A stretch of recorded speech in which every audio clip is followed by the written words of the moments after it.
April 4th, 1945, 14:17 hours, Central Germany. The columns of American armor rolled through streets emptied of people. Sherman tanks from the 4th Armored Division clattered over cobblestones, still warm from the spring sun. Behind them, infantrymen from the 89th Division walked with rifles ready. The town of Ohrdruf watched from behind curtains. No one came out to greet the liberators. The silence was deliberate. If you're discovering this story for the first time, I invite you to subscribe to this channel. We tell the histories that shaped our world, stories that deserve to be remembered with honesty and respect. Less than 2 miles south of town, the Americans found barbed wire, 15 feet high. Unmanned watchtowers stood empty against the sky. The guards had fled hours before. What remained was evidence they couldn't destroy in time. Private Don Timmer was 19 years old. He spoke German. His high school teacher in Ohio had taught him the language, thinking it might be useful someday. Now he stood at the gate of something his education had never prepared him to see. Between the gate and the first barracks, 30 bodies lay in the dirt. The blood was still wet. This is the story of Ohrdruf concentration camp, the first Nazi death camp liberated by American forces on German soil. It is also the story of what happened when the people of a German town were forced to see what they had lived beside for months. And it is the story of a man named Albert Schneider, the mayor of Ohrdruf, who would leave behind a note just 5 words long before taking his own life. The camp had existed since November 1944, codenamed S3 in official SS documents, a subcamp of the larger Buchenwald system located 30 miles to the east. The Nazis built it to supply slave labor for construction work in the nearby Jonastal Valley. Underground tunnels were being carved from rock. The purpose remains debated by historians. Some evidence suggests facilities for a new Führer headquarters, an emergency command center to be used if Berlin fell. Others point to weapons production, possibly rocket assembly or advanced munitions testing. What is certain is this: 20,000 prisoners passed through Ohrdruf in 5 months. Most did not survive. The construction of Ohrdruf happened with brutal speed. The SS repurposed existing Wehrmacht barracks, originally built in 1940 for training exercises. These structures, designed for healthy soldiers, were packed with emaciated prisoners at 5 times their intended capacity. Wooden bunks stacked 3 high, no heat in winter, no ventilation in summer. Latrine facilities designed for 100 men serving 2,000. Dysentery, typhus, and tuberculosis spread unchecked. The SS considered this acceptable attrition. Camp Commandant Hermann Pister ran Ohrdruf as an extension of Buchenwald's administrative system. SS physicians like Dr. Werner Grünes testified after the war that mortality rates reached 15 to 20% during his tenure. Those numbers reflect only prisoners who died in the camp itself. They do not count those killed during forced marches, shot while attempting escape, or selected for transfer to death camps further east. They do not count the ones who simply disappeared from the records, their deaths unreported to maintain labor quotas. The work prisoners performed was designed to be impossible. Tunneling through solid rock with inadequate tools, moving earth by hand when machinery stood idle, constructing underground chambers that would never be completed. The project had been ordered by High Command in late 1944 as the war turned decisively against Germany. If Berlin fell, Nazi leadership needed alternative headquarters. If that required working thousands of prisoners to death, so be it. The calculation was coldly made and efficiently executed. The work was brutal. 12-hour shifts, digging through solid rock with hand tools and insufficient food. Prisoners came from across occupied Europe: French, Belgian, Polish, Russian, Hungarian, Czech, Italian, Yugoslav. Many were political prisoners, communists and socialists arrested for opposing fascism in their home countries. Others had been classified by Nazi racial doctrine as subhuman. Jews wore yellow stars. Roma wore brown triangles. Political prisoners wore red. Homosexuals wore pink. Those deemed antisocial by a regime that measured human worth with calipers and racial charts wore black.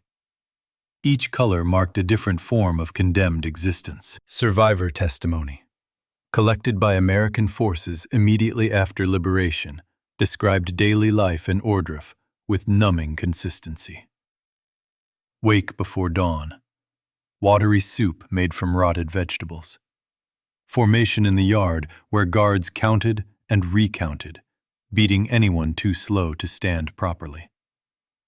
March to the work sites through town, past houses where German families ate breakfast and prepared their children for school. 12 hours of labor, monitored by guards with dogs and clubs. Anyone who stopped working was beaten.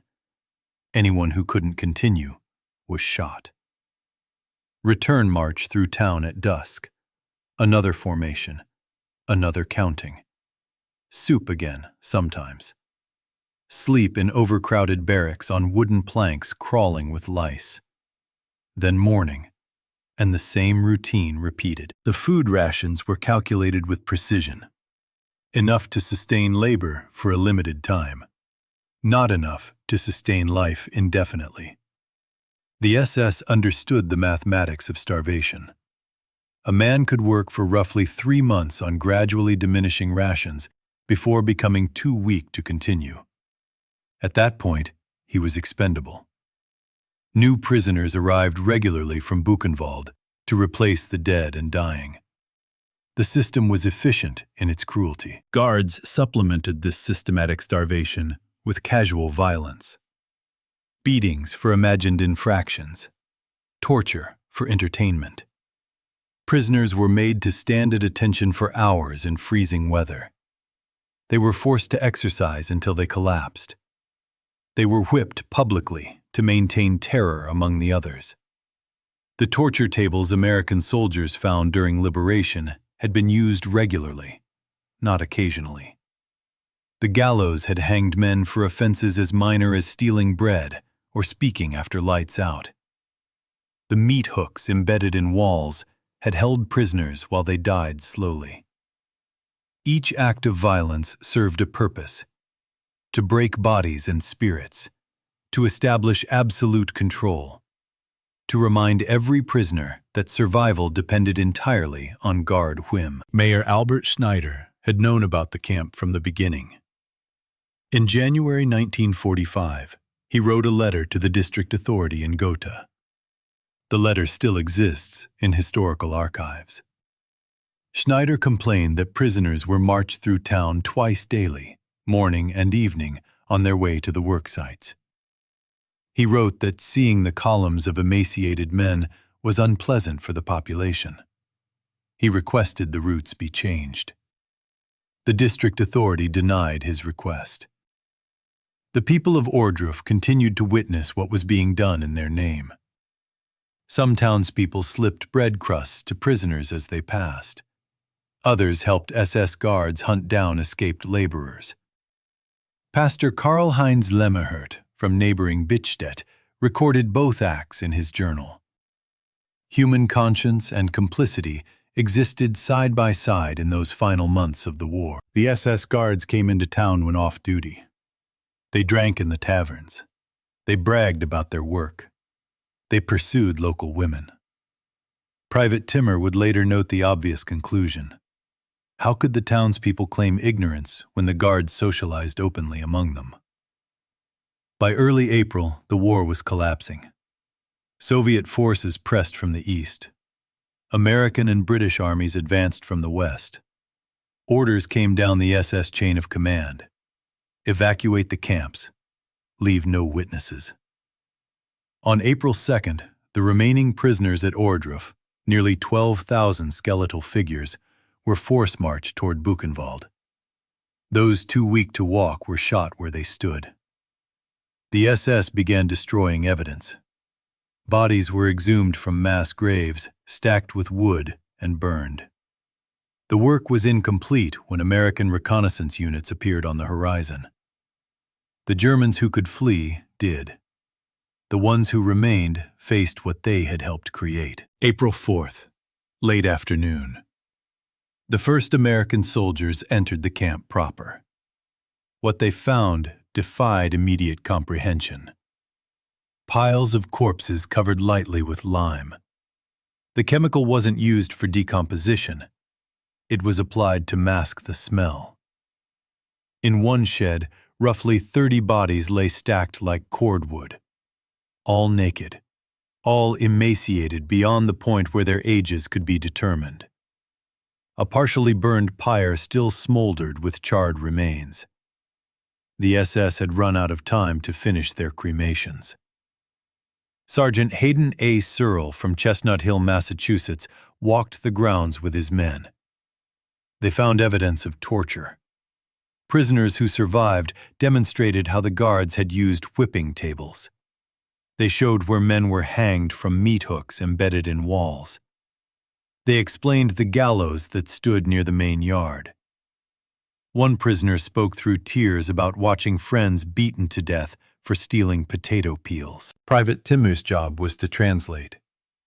He listened as survivors described what life had been like in the months before liberation. He wrote down their statements. He documented their testimonies.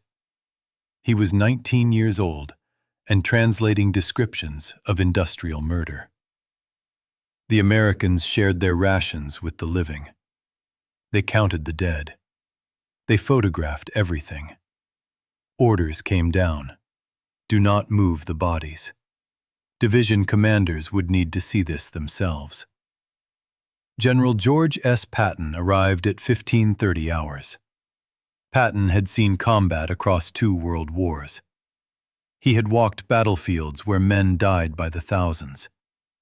Nothing prepared him for Ohrdruf.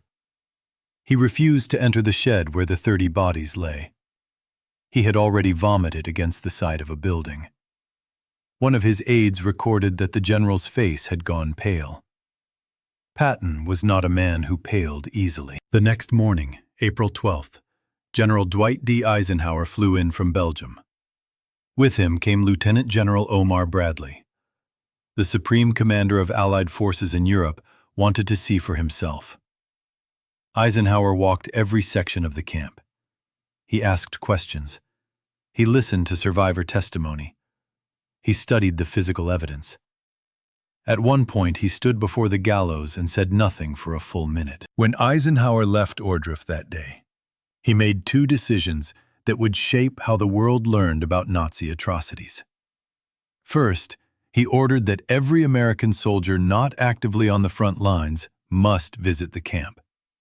He wanted them to understand what they were fighting against. He told his officers that the troops had been told they were fighting for democracy and freedom, abstractions that meant less the longer combat continued. Now they would see concretely what they had been fighting to end. The moral clarity was essential. These were not just enemy soldiers. This was a regime that had built an infrastructure of death. Second, he sent a cable to General George C. Marshall in Washington. The cable, preserved in military archives and now housed at the Eisenhower Presidential Library, requested that members of Congress and journalists be brought to Germany immediately to tour the liberated camps. The message was clear. The world must witness this. The world must know. Eisenhower understood that reports, no matter how detailed, would be dismissed as wartime propaganda unless independent observers could verify them. He wanted politicians who would return to America and testify before Congress. He wanted journalists who would write for newspapers and magazines. He wanted the evidence to be so overwhelming, so widely witnessed, that denial would be impossible. His foresight in this regard cannot be overstated. Within weeks of his request, Congressional delegations began arriving in Germany. Senators and representatives toured multiple camps. They spoke with survivors. They examined the physical evidence. They returned to Washington and delivered speeches describing what they had seen. Newspapers published their accounts alongside photographs. Americans who had supported the war effort from home learned the full scope of what their soldiers had discovered. Eisenhower also ordered extensive photographic and film documentation. The U.S. Army Signal Corps was directed to film everything. Wide shots establishing the camp's layouts, medium shots showing the conditions, close-ups of torture implements, starvation victims, and mass graves. The footage was graphic, deliberate, and comprehensive. Military photographers worked alongside combat cameramen to create a visual record that would serve multiple purposes: evidence for war crimes trials, educational materials for the German public, and permanent historical documentation. Eisenhower's cable to Marshall survives in the archives of the Eisenhower Presidential Library. In it, he described the visit as the most interesting, although horrible, sight he had encountered during the entire war. He noted that the evidence of deliberate starvation and systematic murder was undeniable. He wanted documentation that could never be dismissed as propaganda or exaggeration. But before the journalists arrived, Patton gave an order to the mayor of Ohrdruf. Albert Schneider was 58 years old. He had been mayor since before the war. Records show he was a member of the Nazi Party, though whether through conviction or pragmatic necessity remains unclear. What is documented is his January letter complaining about prisoners being visible to townspeople. That letter alone established his awareness. On the afternoon of April 12th, after Eisenhower had departed, Patton ordered Schneider and his wife to tour the camp. They were to see everything the generals had seen. No exceptions, no shortcuts. They would walk the same paths, view the same evidence, smell the same death. The mayor and his wife went. Historical accounts differ on how long they spent inside the camp. Some sources suggest an hour. Others indicate they were there for most of the afternoon. What is consistent across multiple testimonies is what happened afterward. Following the tour, Patton issued a second order. The mayor was to organize every able-bodied citizen of Ohrdruf. They would return the next day to dig individual graves for the dead. Every victim would receive a proper burial.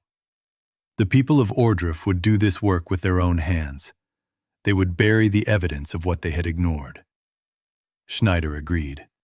He went home with his wife to organize the work detail for the following morning. The townspeople were notified. Shovels were gathered. The burial would begin at first light. That night, Albert Schneider and his wife hanged themselves. Private Timmer was called to the mayor's house in the morning. The bodies had been discovered by neighbors coming to report for the burial detail. Timmer's job was to translate the suicide note. It was written in German. 5 words. We didn't know, but we knew. The note's paradox captured something essential about complicity. The mayor had written a formal denial, followed immediately by its contradiction. We didn't know. An assertion of innocence. But we knew. An admission of guilt. 5 words that refused to resolve into either pure ignorance or full responsibility. The note acknowledged awareness while claiming helplessness. It was a confession wrapped in an excuse, wrapped in a confession. Timmer kept a copy of the translation. Decades later, breaking a silence he had maintained since the war, he would describe that moment to a newspaper reporter. He said the note made him angry. The mayor had complained about seeing prisoners march through town. He had lived 2 miles from systematic murder. His guards drank in his taverns, and now he claimed surprise. The "but we knew" was the only honest part. The citizens of Ohrdruf completed the burial work without their mayor. They dug graves. They carried bodies. They worked through the smell and the sight of decomposition. American soldiers supervised. No one was allowed to leave until the work was finished. Some townspeople wept. Others worked in silence. A local doctor was heard saying it was the work of beasts. Whether he meant the SS or the broader German participation remained ambiguous. 80% of the burial was completed that first day. The remaining bodies would be interred over the following week. By then, Timmer's unit had moved on. The war still had a month to run. Timmer would volunteer to fight in Japan rather than take leave to visit family in Holland. He said later he couldn't face normal life after what he had seen. Ohrdruf opened floodgates. Within days, American forces liberated Buchenwald itself. On April 15th, Patton ordered 1,000 civilians from the city of Weimar to tour that camp. They walked past truckloads of corpses. They saw the crematorium ovens. They learned the tattooed human skin lampshades taken from prisoners' bodies were real, not Allied propaganda. Many fainted. Some had to be carried out. All were required to witness completely before being allowed to leave. British forces liberated Bergen-Belsen on April 15th. Soviet troops had already found Auschwitz in January, though news of that discovery was only now reaching the West. Dachau would be liberated on April 29th, Mauthausen on May 5th. The systematic documentation of the Holocaust had begun. Eisenhower's decision to force civilian witnesses was controversial even then.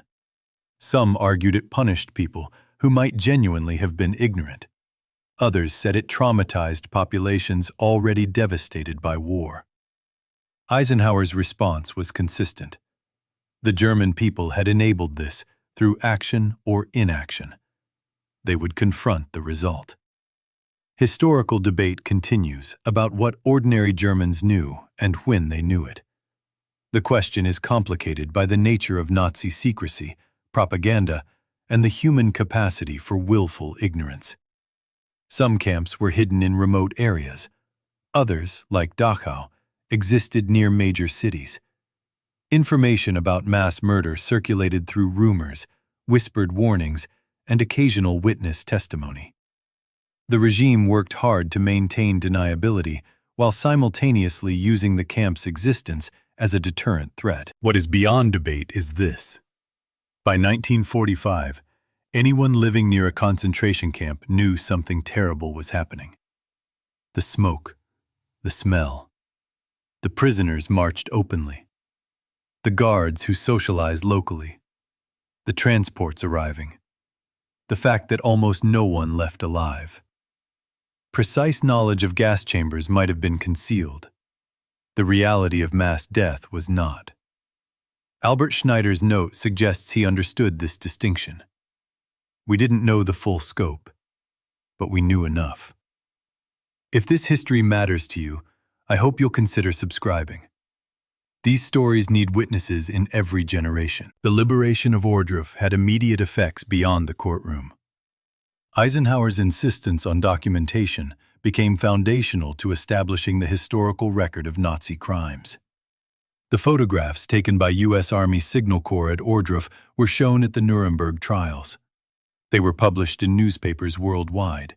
They were compiled into documentary films that German civilians were required to watch in the immediate post-war period. The policy was called Entnazifizierung, denazification. Forced confrontation with what had been done. Some historians argue the forced viewing policy backfired, that it created resentment rather than genuine moral reckoning. That Germans felt collectively punished rather than individually responsible.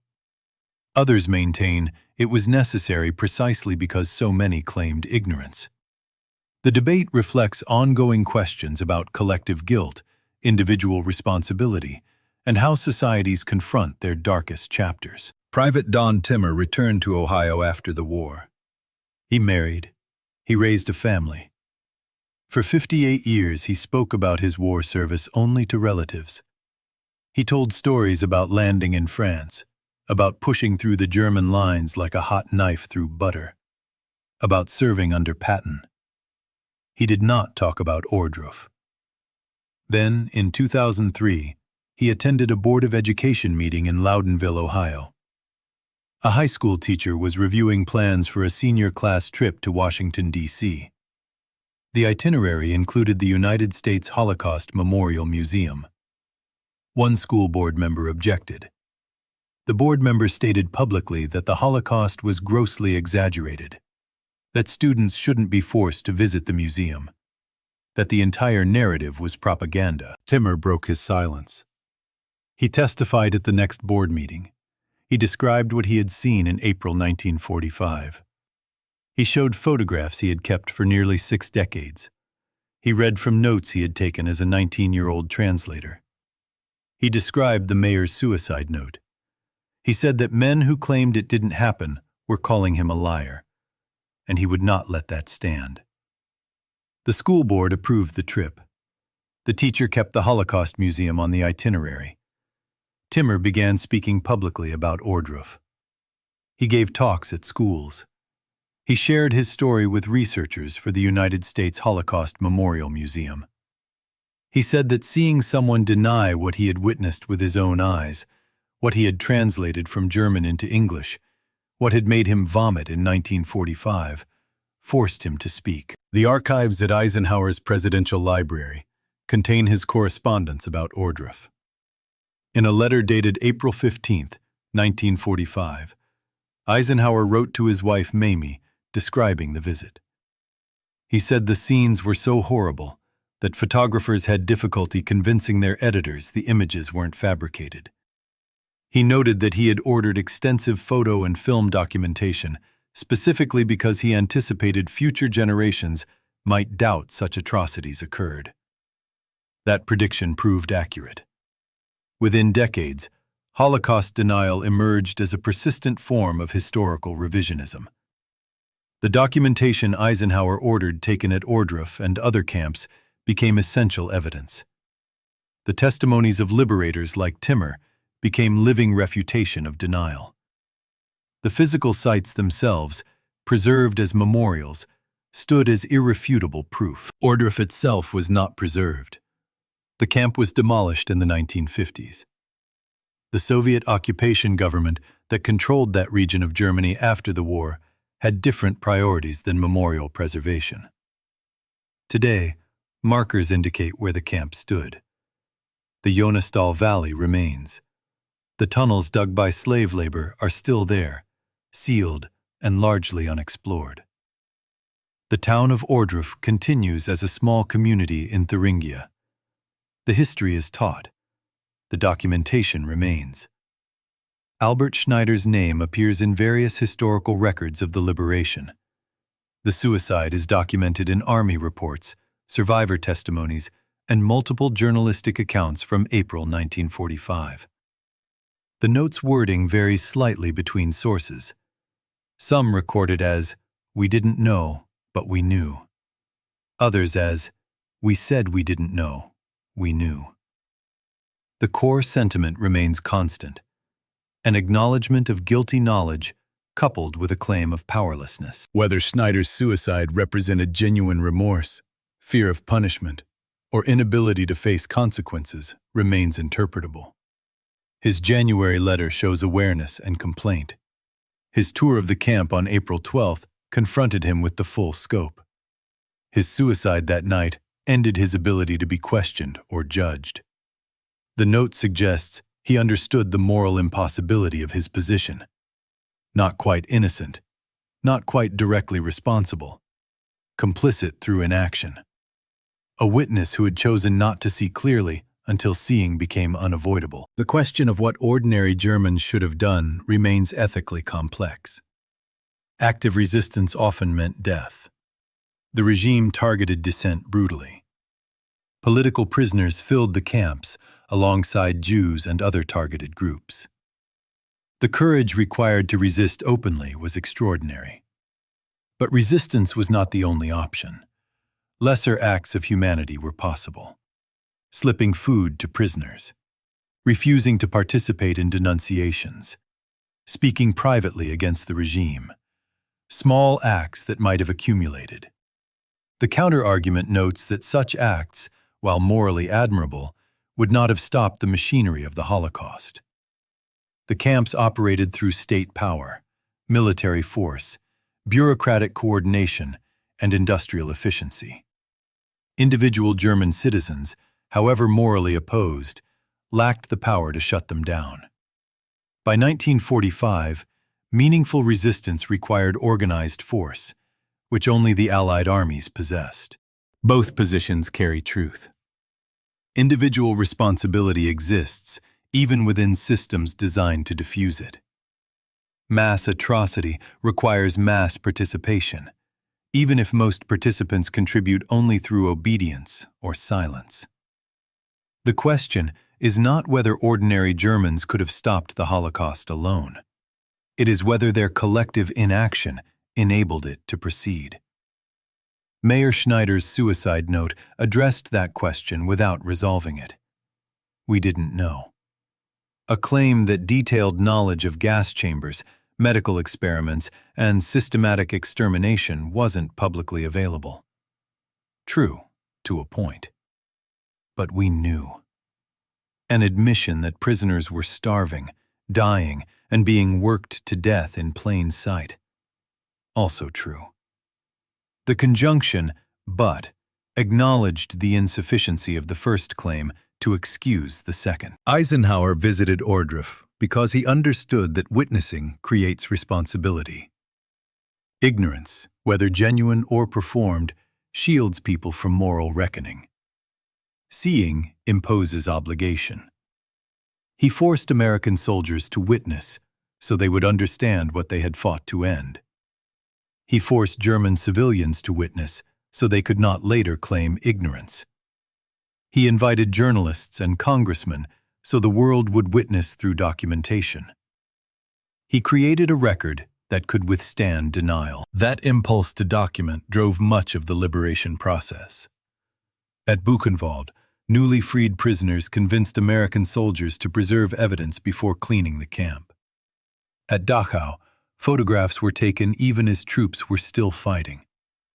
At Bergen-Belsen, British soldiers filmed German civilians burying corpses. The documentation was legal, historical, and moral. It served war crimes tribunals. It educated future generations.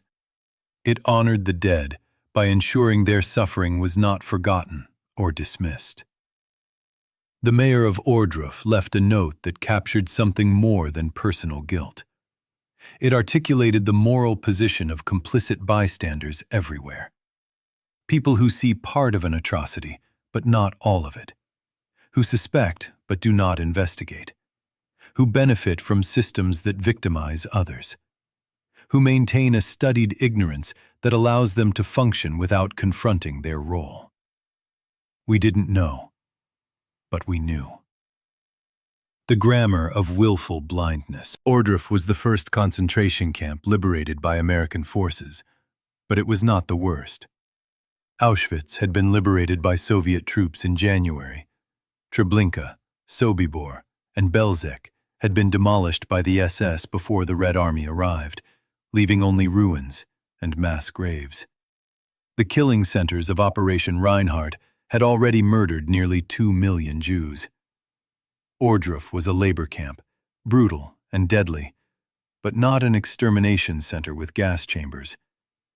The Americans who saw it in April 1945 could not yet fully comprehend the larger machinery of genocide they were uncovering. That knowledge came in pieces. Buchenwald revealed the medical experiments.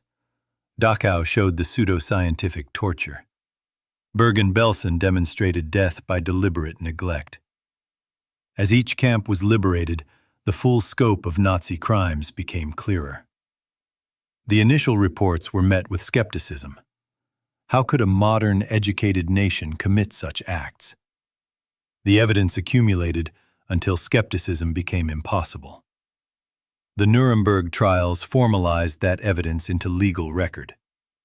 Nazi defendants argued they were following orders, didn't know the full scope, or were merely administrators in a system beyond their control.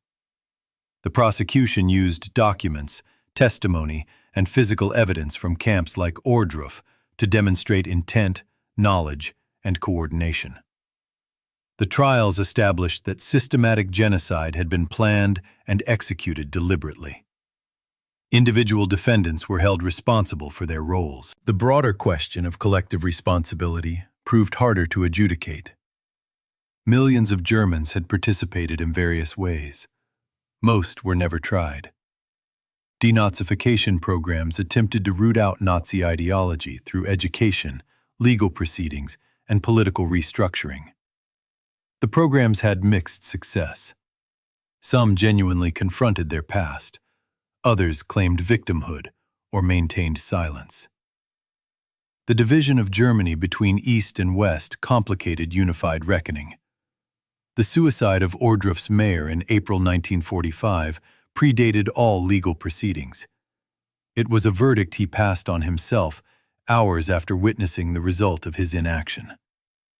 Whether it represented justice, escape, or despair is unknowable. The note suggests he understood his guilt, but could not live with it.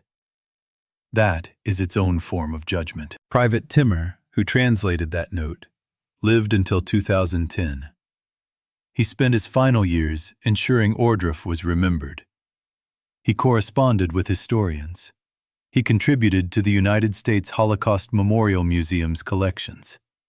He spoke at schools and veterans events.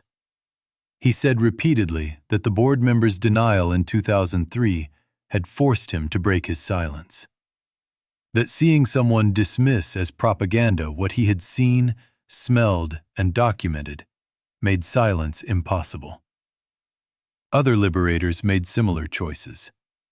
As Holocaust denial spread in later decades, veterans who had witnessed the camps became increasingly vocal. They gave testimony. They shared photographs. They described what they had seen in visceral detail. Many said they had tried to forget, tried to move past the trauma, until denial made memory a moral obligation. If these stories from history resonate with you, I hope you'll consider subscribing so we can continue exploring them together. The physical evidence from Ohrdruf included items preserved for trial evidence: torture implements, prisoner uniforms, SS records documenting arrivals and deaths, guard testimony obtained during interrogation, photographs and film footage taken by Army Signal Corps. These materials were cataloged and stored. Most are now held in archives at the United States Holocaust Memorial Museum, the National Archives, and the Eisenhower Presidential Library. One photograph from Ohrdruf shows Eisenhower, Patton, and Bradley standing near a burial pit. Their faces show barely controlled revulsion. Eisenhower's jaw is tight. Patton looks away from the camera. Bradley stares at the pit with an expression suggesting he is witnessing something that will haunt him. That photograph has been reproduced in countless history books. It serves as visual evidence that the liberation was real, the atrocities were documented, and the highest levels of Allied command witnessed them directly. The official Army report on Ohrdruf's liberation details the condition of the camp on April 4th. It lists the number of bodies found: approximately 100 partially burned on pyres, 30 in the shed covered with lime, dozens more scattered across the grounds. It notes evidence of torture and malnutrition. It records testimony from the 11 surviving prisoners found alive in the camp. It documents the SS guards' attempted destruction of evidence. It recommends preservation of the site for inspection by senior command. That recommendation led to Eisenhower's visit 8 days later. His decision to bring Bradley and Patton signaled the importance he placed on leadership witnessing atrocity firsthand. He wanted his commanders to see what they were fighting to end. He wanted their moral authority behind the documentation effort. He wanted no doubt within the military chain of command about the nature of Nazi crimes. The cable Eisenhower sent to Marshall after visiting Ohrdruf stated, "The things I saw beggar description. The visual evidence and the verbal testimony of starvation, cruelty, and bestiality were so overpowering as to leave me a bit sick. In one room, where there were piled up 20 or 30 naked men killed by starvation, George Patton would not even enter. He said he would get sick if he did so. I made the visit deliberately, in order to be in position to give first-hand evidence of these things if ever, in the future, there develops a tendency to charge these allegations merely to propaganda. That final sentence revealed Eisenhower's foresight. He anticipated denial. He prepared documentary evidence against future revisionism. His insistence on photographs, films, congressional visits, and preserved testimony was calculated to create an irrefutable historical record.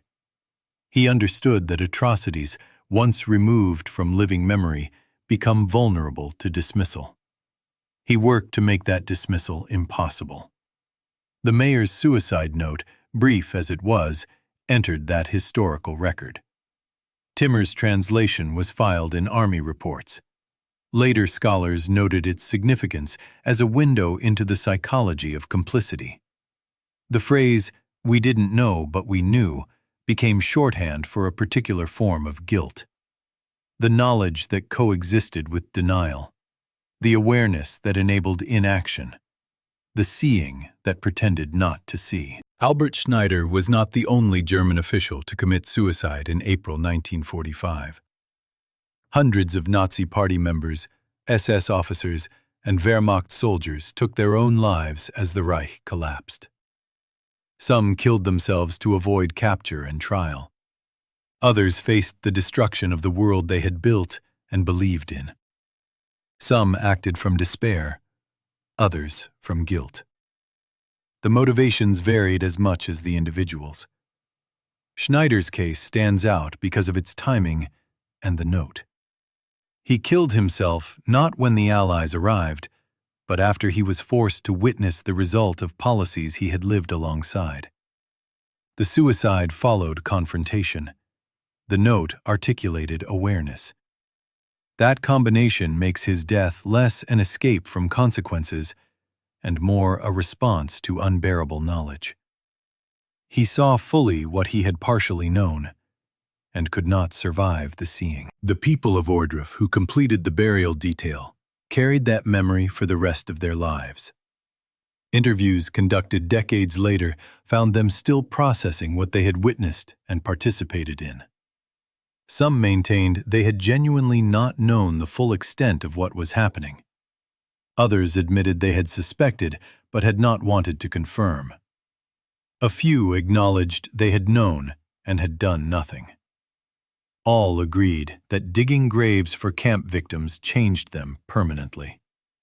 Children of those burial detail workers sometimes asked their parents about that day. Some parents spoke about it. Others refused. The trauma and guilt passed to the next generation through silence or through painful conversation. The question of what parents and grandparents had known and done during the Nazi years haunted post-war German families. Some sought truth. Others maintained protective myths. The social reckoning continued for decades. The preservation of concentration camps as memorials began in the late 1940s. Dachau was among the first to be maintained as a historical site. Buchenwald became a memorial under East German administration. Auschwitz was preserved by Poland as a museum and educational site. These memorials serve multiple functions. They honor victims. They educate visitors. They provide physical evidence of historical fact. They force confrontation with difficult history. Ohrdruf, demolished in the 1950s, lacks that physical presence. Markers indicate where structures stood. Historical societies maintain documentation. But visitors cannot walk through barracks or stand before the whipping tables. The site exists primarily in photographs, testimony, and historical record.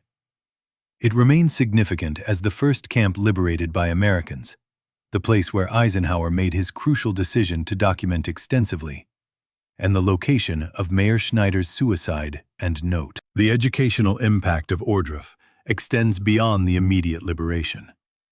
Schools teach about it as part of Holocaust history. Veterans' testimonies, including Timmer's, are preserved in oral history collections. The United States Holocaust Memorial Museum includes Ohrdruf in its exhibits on liberation. The camp's place as the first encounter between American forces and Nazi concentration camps makes it a crucial starting point for understanding how the world learned about the Holocaust. That learning process continues. Each generation must be taught what happened. As survivors and liberators die, testimony shifts from personal memory to documented history. The photographs become primary sources rather than contemporary reports. The physical evidence requires preservation and interpretation. The educational challenge grows as time distances present from past. The mayor's note remains relevant to that education. It articulates a universal human tendency toward complicit ignorance. People everywhere face situations where they could intervene but choose not to, where they suspect wrongdoing but do not investigate, where they benefit from systems that harm others. The psychological mechanism Schneider described, "we didn't know but we knew," operates beyond Nazi Germany. It explains how atrocities proceed while ordinary people live nearby, how injustice persists while good people do nothing, how evil requires not universal participation, but sufficient passivity. Understanding that mechanism does not excuse it. Schneider's suicide, the night after his forced tour, suggests he found his own complicity inexcusable.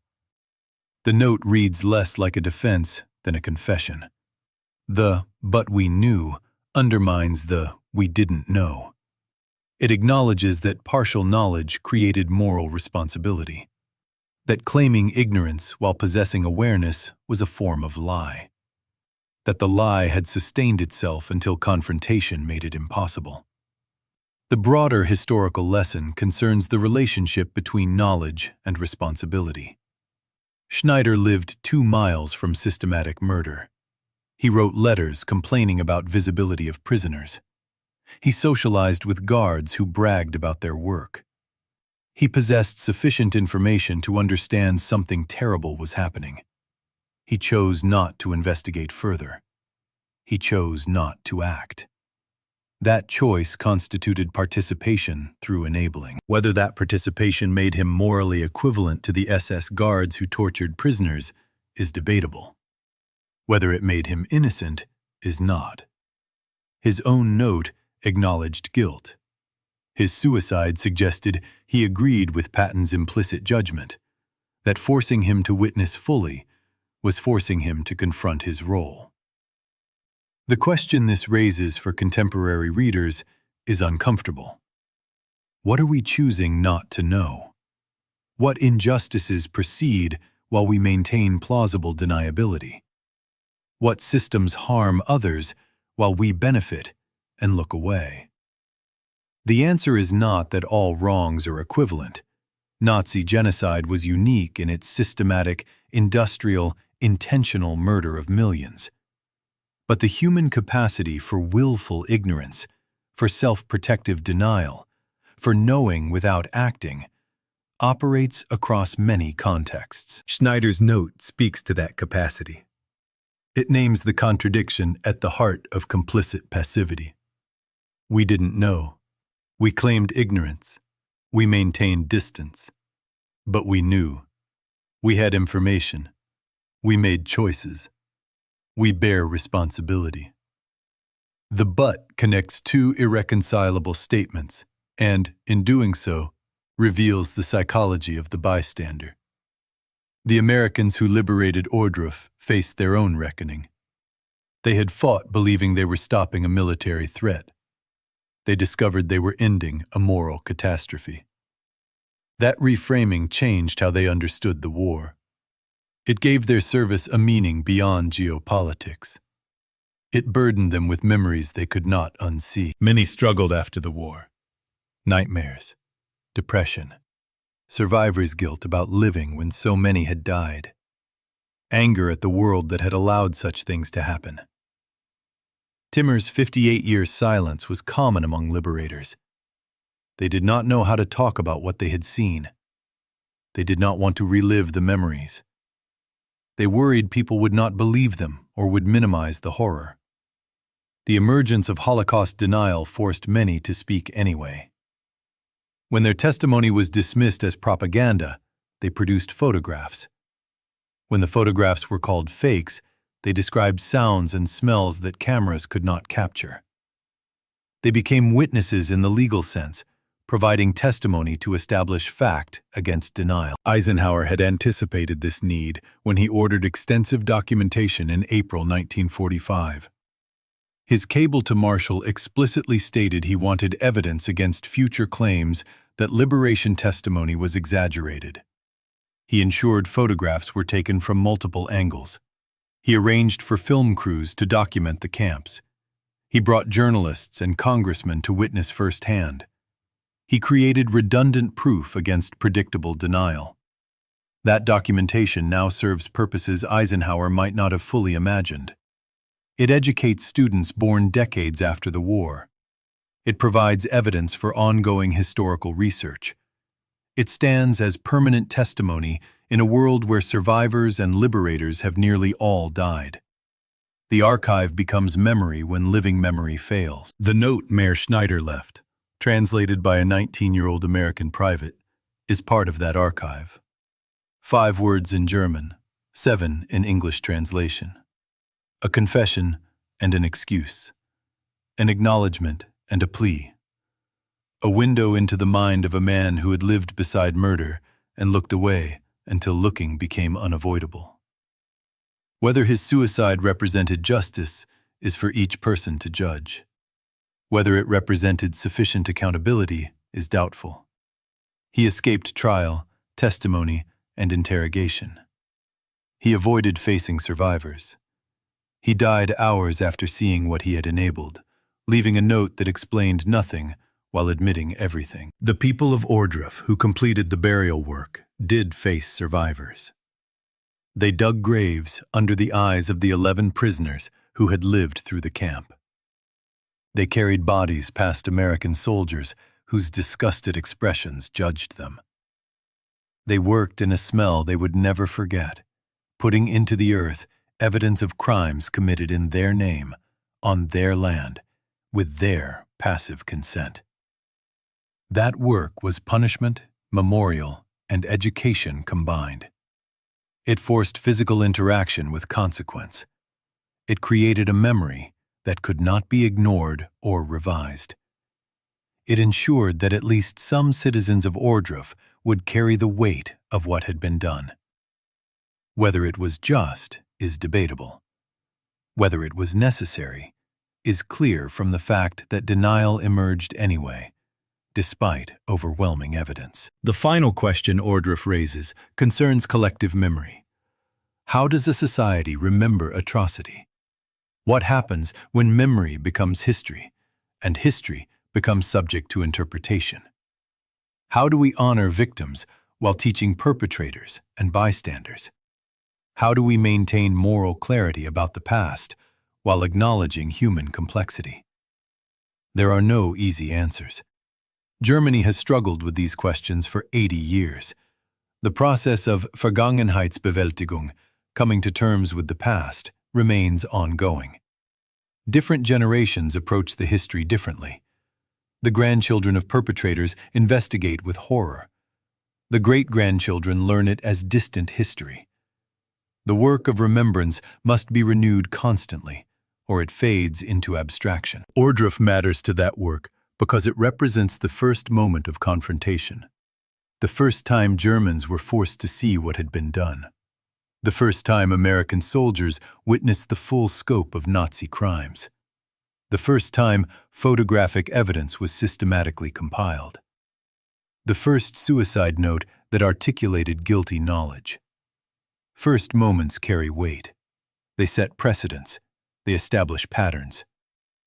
The pattern Eisenhower established was documentation, witness, and forced confrontation. The pattern Schneider established was denial, followed by admission, followed by self-imposed sentence. Both patterns echo through history. Both raise questions about responsibility, knowledge, and action that remain relevant. This channel exists to preserve these stories, to ensure that memory doesn't fade into comfortable distance, to honor those who suffered and those who survived. If you believe this work matters, I invite you to subscribe and to share these stories with others who need to know them. Private Don Timmer translated a 5-word note on an April morning in 1945. He carried the memory of those words for the rest of his life. He broke his silence when he heard the history he had witnessed being denied. He became one of many liberators who refused to let their testimony disappear. Mayor Albert Schneider wrote those 5 words before ending his life. He acknowledged what he had known and what he had failed to do. He left no further explanation. He faced judgment he could not survive. The 11 prisoners who survived Ohrdruf until liberation carried scars visible and invisible. Most are now dead. Their testimony exists in archives. Their suffering is documented in photographs of bodies that once contained their friends, family, and fellow prisoners. The thousands who died at Ohrdruf lie in the graves dug by the people of the town where they were murdered. Their names are mostly lost. Their stories are mostly untold. They are remembered collectively, as victims of a system that considered them expendable, as evidence of how far atrocity can proceed when people choose not to know what they know. April 4th, 1945. The first American soldiers enter the first Nazi concentration camp on German soil. They find evidence of crimes they struggle to believe. They begin documentation that will change how the world understands genocide. They set in motion a reckoning that continues to this day. April 12th, 1945. A mayor tours a camp he has lived beside for months. He sees fully what he has partially known. He goes home. He writes 5 words. We didn't know, but we knew. He hangs himself. His wife chooses the same death. The note becomes evidence of complicity, conscience, and the terrible cost of looking away until it is too late. This is the story of Ohrdruf. First among the camps liberated by Americans. First in documentation. First in forced civilian witness. The beginning of the world learning what had been done. The end of sustainable ignorance. The moment when we didn't know collapsed under the weight of, but we knew. The lesson persists. Willful ignorance is a choice. Knowledge creates responsibility. Proximity to injustice demands response. Looking away is not innocence. It is participation by permission. And when forced confrontation finally comes, the reckoning is unbearable. Albert Schneider could not bear it. He left a note that explained everything and nothing. 5 words in German, 7 in English. A final testimony to the insufficiency of claimed ignorance when awareness existed. A confession that the boundary between knowing and not knowing had been permeable all along. An admission that, but we knew, was the truth that made we didn't know a lie. The graves were dug. The bodies were buried. The camp was documented. The war ended. The trials proceeded. The testimony accumulated. The photographs circulated. The film footage educated. The memorials were built. The survivors testified. The liberators spoke. The historical record was established. And still, denial emerged. And still, testimony was required. And still, the work of memory continues. And still, the question persists. What are we choosing not to know? What are we permitting through our passivity? What will future generations ask us? What note will we leave? Ohrdruf offers no comfort, only witness, only evidence, only the permanent testimony of those who saw, those who suffered, those who died, and the one who wrote 5 words acknowledging guilt before choosing to die rather than carry it. We didn't know, but we knew. The graves remain. The photographs remain. The testimony remains. The question remains. What will you do with what you know?